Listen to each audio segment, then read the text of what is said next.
to just connect with our Israeli friends and partners. Rena has certainly been involved with Israel Elwyn for a long time. I think it's been 44 years or 45 years.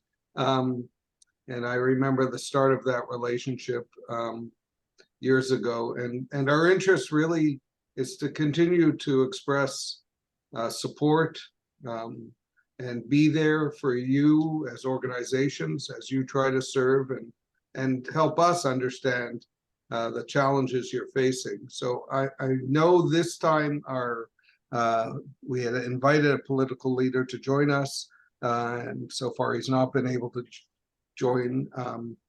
But I did want to just reach out to David and allow David to share some of what's going on for Israel Elwyn and Israel. So I'll turn it over to David. Thank you. And you can add questions in the chat if you want. Brian, yeah, John? I'm just wondering, it goes to 8:30 to what time? Oh, it'll go till about 9:15. Oh, we're honored with Mayor Frank Scarpitti. Oh, hello. So yeah, it'll go to about 9:15, John. Thank you. So David, for those who don't know David will do a bit of personal introduction, but he heads up the Israel Elwyn. He's CEO and has been a long time partner with organizations here in Canada and serves a very diverse and wide population in Israel. And we've been in touch with him just to hear how things have progressed since October 7th and onwards. So David, do you want to bring us up to date on where you're at and what are the pressures? Sure. Experiences? You're hearing me? Hi, David. Hi, how are you? Okay. Yourself? I want to thank our friend and colleague once again, Brian Keshen, for organizing these meetings.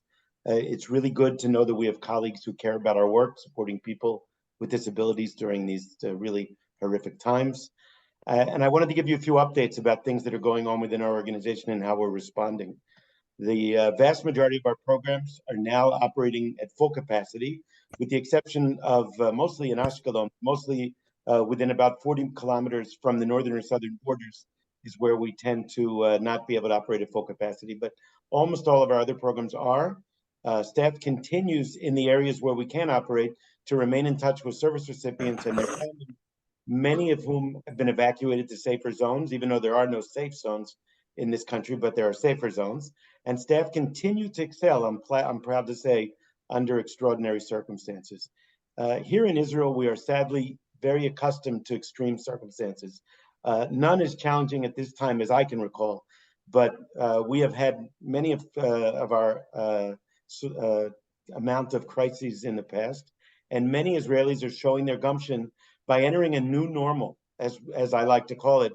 And we've done this before, which is often called in Hebrew shigrat cherum, or maintaining a routine during an emergency. People try to get back to normal life as much as they can. They make every effort to do so. It's something we learn to live with. And sadly, the families of the nearly 240 hostages in Gaza cannot get back to their normal lives. And it's just impossible to fathom how anyone can be holding against their will infants, toddlers, women, and elderly people. There's one pregnant captive who we now assume, if she's alive, has given birth because she's past her due date. And it's just horrifying to think about. But I did want to give you some examples of how we at Israel Elwyn are continuing and I believe excelling even under these circumstances. In our supported living programs, we've been providing training sessions in every apartment, and when these take place in accessible, simplified language and include the use of visual aids. Included in the training is what to do in the event that an incoming missile alarm is sounded, whether we're at home, in transit, or outdoors. And several days after one of the apartments underwent this training, a few residents were on a public bus in Jerusalem when the sirens went off. And from that moment, in Jerusalem that is, you have about 90 seconds from when the sirens begin to get to a shelter. So shortly after this passed, Hillel, Rachel, and Gina were very excited to call and tell staff and let us know that they knew exactly what to do because of the training. They got off the bus, they entered the closest building, and they went down one flight of stairs and waited in the stairwell until the emergency was over. We were very pleased to know that they understood what was happening and knew exactly what to do. I just want to show you a few photos of that training. I'm going to have to share the screen to do that, if you'll give me a moment.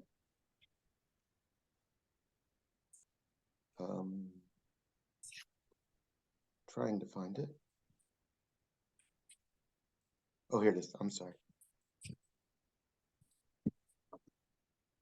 Can you see? This is the training. The individual in the front of your screen on the ground is doing what we're supposed to do if there is no shelter. We're supposed to get out of our cars or get out of the bus, lie on the ground, and cover our heads like that. So this just gives you an example of the types of training we've been doing. Let me show you another picture like that. One moment.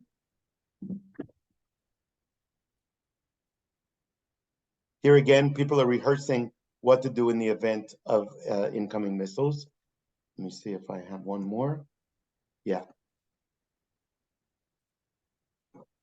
Okay, so back to what I have to unscreen share. One moment. Okay. Another example of things that we're doing to respond is many of the spontaneous expressions of support we received from the community included those who in the early days of the crisis volunteered with our supported living programs, spending leisure time with residents and being there to help the residents get into a shelter during incidents of incoming missiles. Some of these volunteers who came in at the very beginning, soon after October 7th, have been returning, and we expect some of them to become long-term fixtures in our services. Incredibly inspiring. We have many programs for youth. And in our youth services, we have a program that supports young people with disabilities who are either volunteering or are full-scale recruits. We're talking about individuals with disabilities who are full-scale recruits in the Israel Defense Forces. Many of these young people are making real contributions to the military during these very difficult times. One such young man, Yossi, was involved in setting up a control room to organize the intake of civilian volunteers who help while the soldiers sadly have more important things to do. Yossi and others were involved in recruiting thousands of civilian volunteers for the IDF within 1 week. It's incredible. Most of the young people with disabilities who are volunteering in national service, by the way, whether at hospitals, schools, etc., are back and contributing to society when the need is greatest. But we're not only receiving support from volunteers, our service recipients themselves who reside in our supported living programs wanted to do something and are contributing to society as well. They organized a fun happening at the Neve Ilan Hotel outside of Jerusalem, which has been housing evacuees from the border area of Gaza. They wanted to make the lives of the children staying there a bit happier, so they organized booths with crafts, makeup, a story corner, and a petting zoo. The children had great fun, and our residents were an inspiration. I have a picture of that as well I'd like to show you.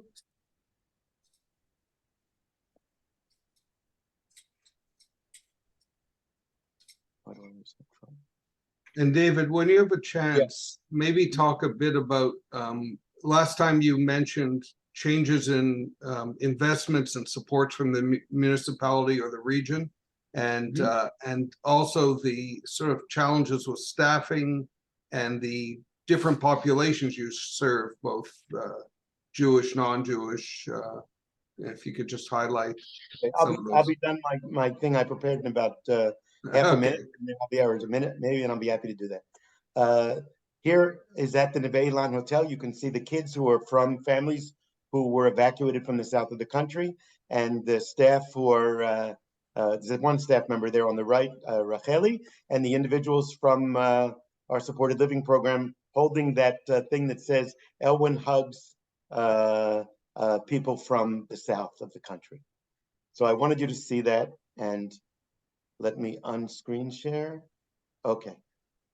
Finishing up, I wanted to say, in short, if a crisis brings out the best in people, then people with disabilities are no exception. We're inspired by them no less than they are inspiring themselves. One last example I wanted to give you is that the Government Disabilities Administration recently asked us to set up a recreation and enrichment center for persons with disability whose families from the affected areas have been evacuated to hotels in the Tel Aviv region. These centers are not yet open, but they will be shortly. They're going to be open for 4 hours a day, 5 days a week, and will serve individuals with disabilities over the age of 18, again, who are being relocated to the central part of the country while it's not safe to go back to their homes, whether in the south or the north of the country. I also want to make one general comment, with your permission, Brian, as I did last time, which is to say that it's not taken for granted that you are staying in touch with us as this war progresses. We are well aware that the overseas press and coverage doesn't always look good. You are surely aware that Hamas uses Palestinian civilians as human shields, and that nearly all information from Gaza is filtered through Hamas. But you need to know that the IDF is doing everything it possibly can to minimize impact to civilians in ways that would amaze you, but are never covered by the international media. Still, innocent people are being harmed on both sides, and we regret that. Having said that, in Israel, we believe we have no choice but to win this war. We cannot go back to a situation where October 7th repeats itself. We are thus even more appreciative of your support, and you're bringing this message to others in Canada. Thank you. That's what I prepared in terms of in advance. Brian, you asked about the funding situation? Yeah, just staffing, funding, and also the different populations you serve, the Arab, the Christian, the diverse populations. And first of all, we always have and remain serving all populations in Israel. We have programs in the Arab community in East Jerusalem. We have programs that are inclusive of both Arabs and Jews in northern Israel, and we have many staff, including senior staff, who come from all the different communities in Israel.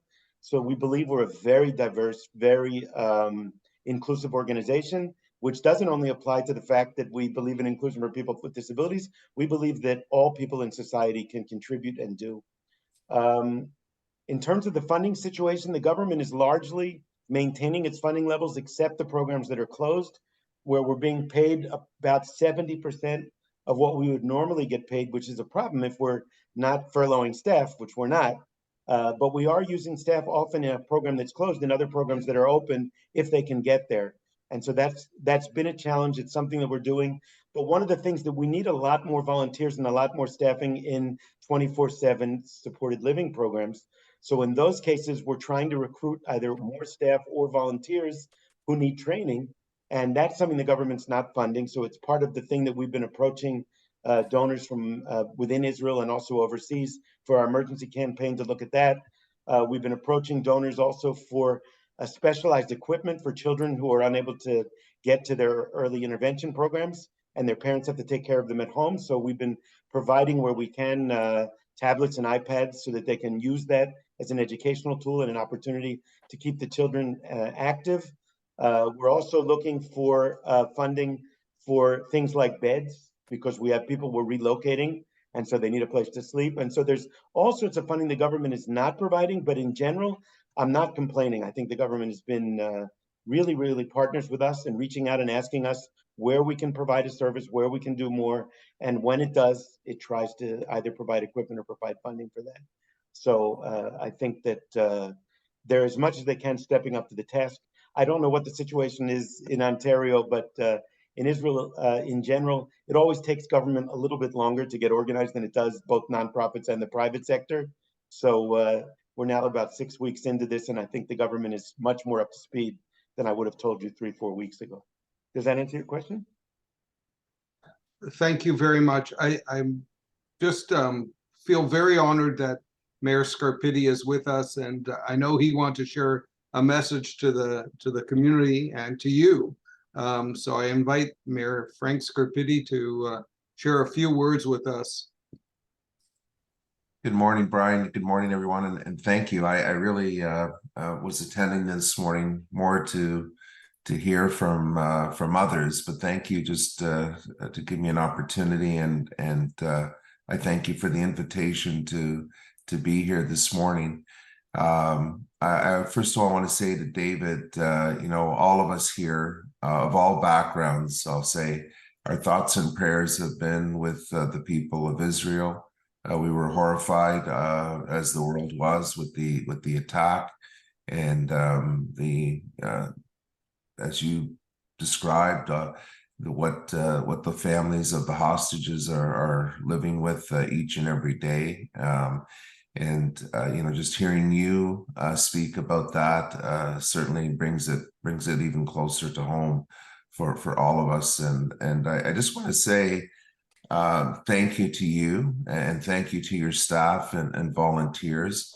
I've only had a chance to visit Israel once, but the almost in every community that I went to, there was incredible joy in every place that I went, an incredible feeling of hope, and that was seen from everything from the post-secondary educational institutions that I went to some of the startup organizations that we visited, to young people in Jerusalem, walking through the streets and seeing young people dance in squares. And I said, well, geez, this is so different from everything we hear and see back home. It's wonderful to experience. And even during these difficult times, the word that comes to mind for me is resilience, and truly resilience stands strong even during these challenging times. And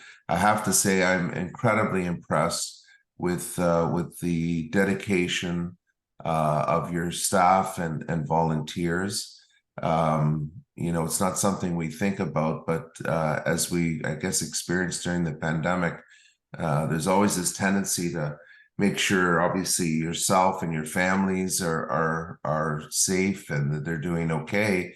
But there's so many in our communities that rely on us to ensure that they're okay. And so the fact that your volunteers and staff continue to do what they do despite the challenging circumstances really speaks to their dedication. And also say to the residents that you're serving, obviously Rena and your organization always wants to make sure that the residents that you have are fully engaged in society. But I'll tell you, hearing you speak, you've taken it to the full extent where they're supporting the military and being active to defend Israel.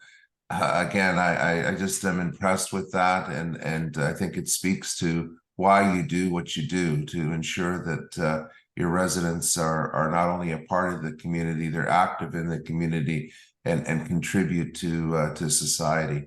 So I just want to say our hearts and prayers are with you.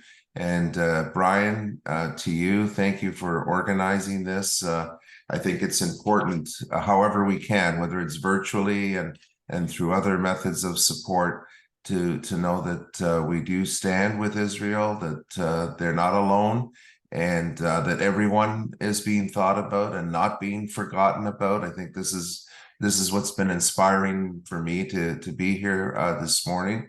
And on a final note, I know I've recorded messages, but I do want to say personally, again, happy 50th to Rena. You're just an incredible organization who does amazing work, and truly to have come out not only doing what you're doing, but as strong as ever after 50 years is a tribute to you, to the board, to all of your staff and volunteers. So thank you. And I'll just say, happy Hanukkah. I know it's early, but I'll tell you, the lighting of the menorah this year will have an even deeper meaning for all of us as we light the candles of the menorah. So we have several events happening here in Markham and throughout the GTA.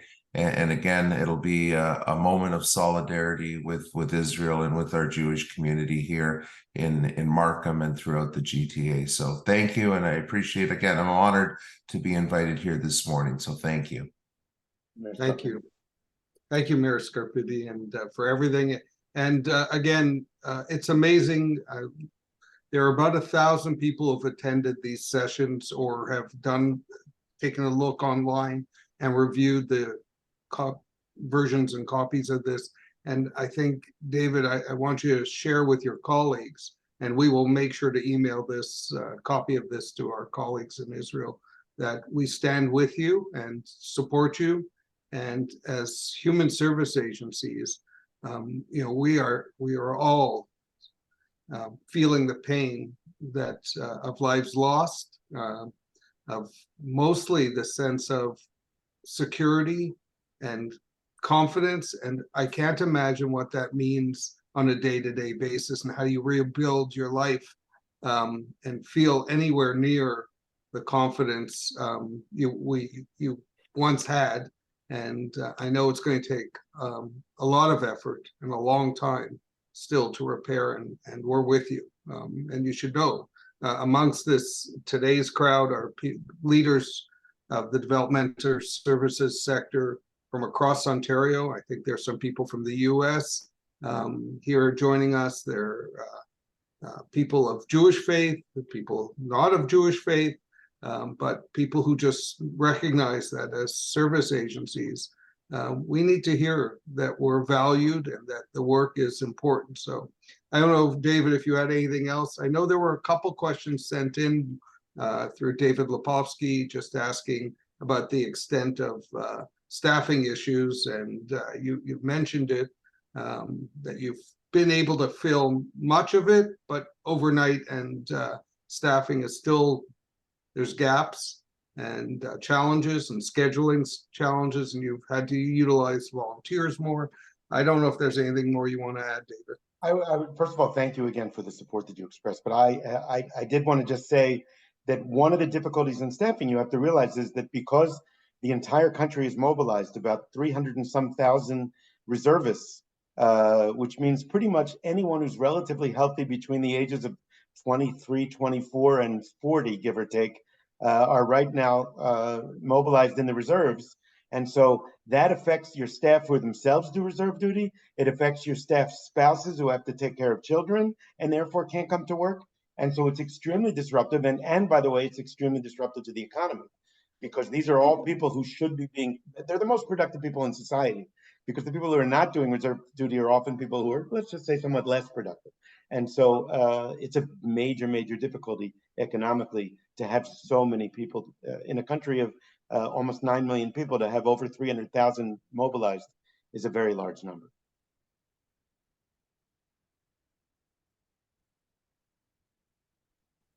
I'm muted. Brian?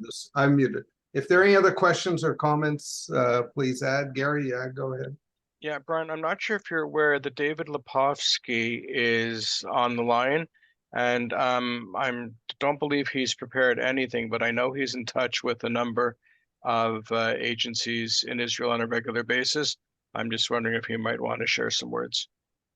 Yeah, so for those of you who don't know David is an activist in the disability sector. If you don't know him, you should know him, and certainly has been an advisor to Israel on accessibility, and there are a number of things, but active in many, many fronts.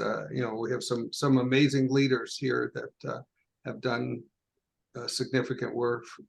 David, do you want to say a comment or two? That's Sure. David Lepofsky now. Sure. Can you hear me now? We can hear you. Great. Thank you for including me. I'm going to be giving a talk on this very subject at the Darchei Noam congregation this Saturday morning at Shabbat services. If anybody wants to come along, it's open. I can tell you a couple of things. I can tell you that I know that another wonderful organization that Brian and Rena knows well, Bet Izzy Shapiro, is repurposed all of it. It's a children's rehab center, kind of comparable to our Holland Bloorview, doing leading work. They've repurposed all their efforts to supporting families who are in crisis, who have kids with complex disabilities, including ones who are displaced.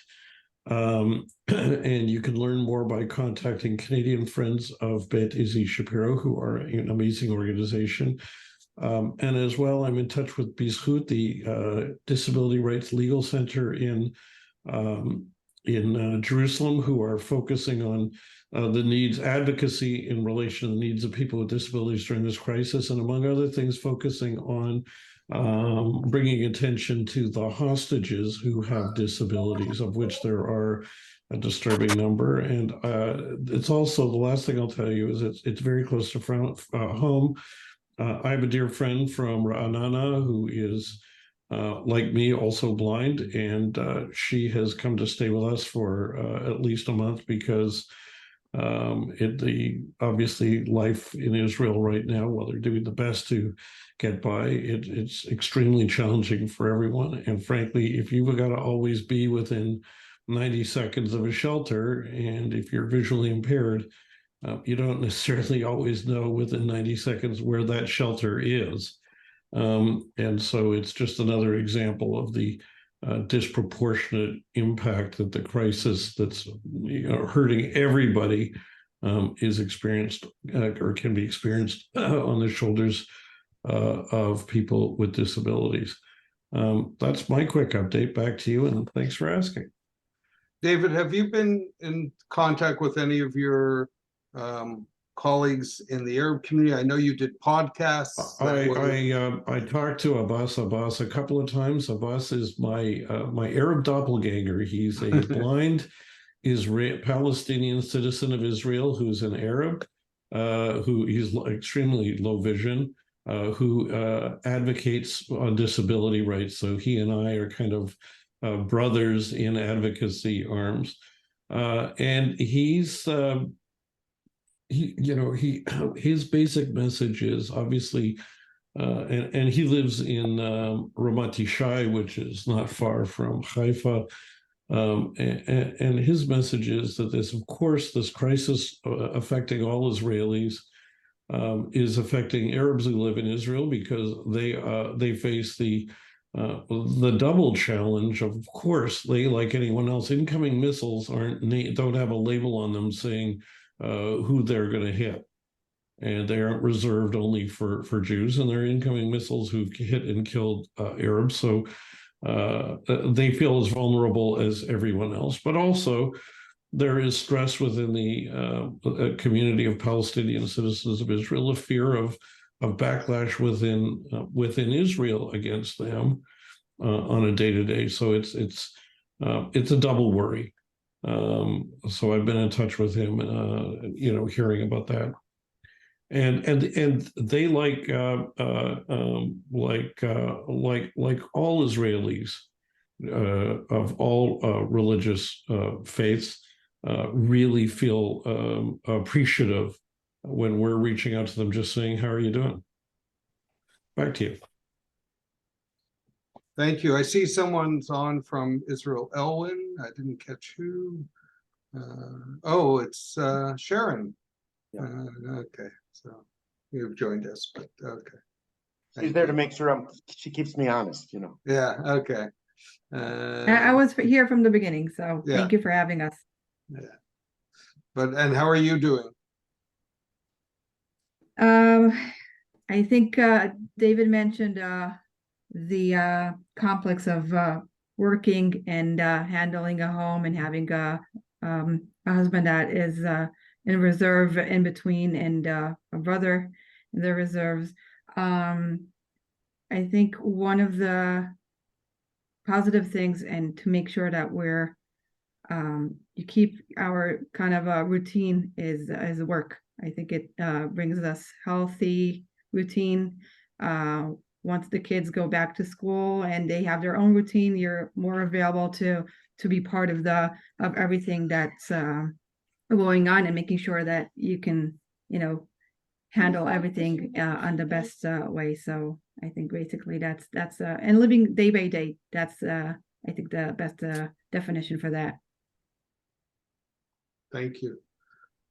So I think on that note, we will close up. I really appreciate the time and effort made, David and Sharon and Mayor Scarpitti and all of you for joining us. I think the message of being there for each other, we hope that none of us have to experience anything like this, but where we do, we should be there for each other. And David, share with your colleagues that we as Canadians, as service provider, as families, as individuals, just want to express our support and stay healthy, stay safe, and stand strong together. Thank you. Thank you so much. Thank you.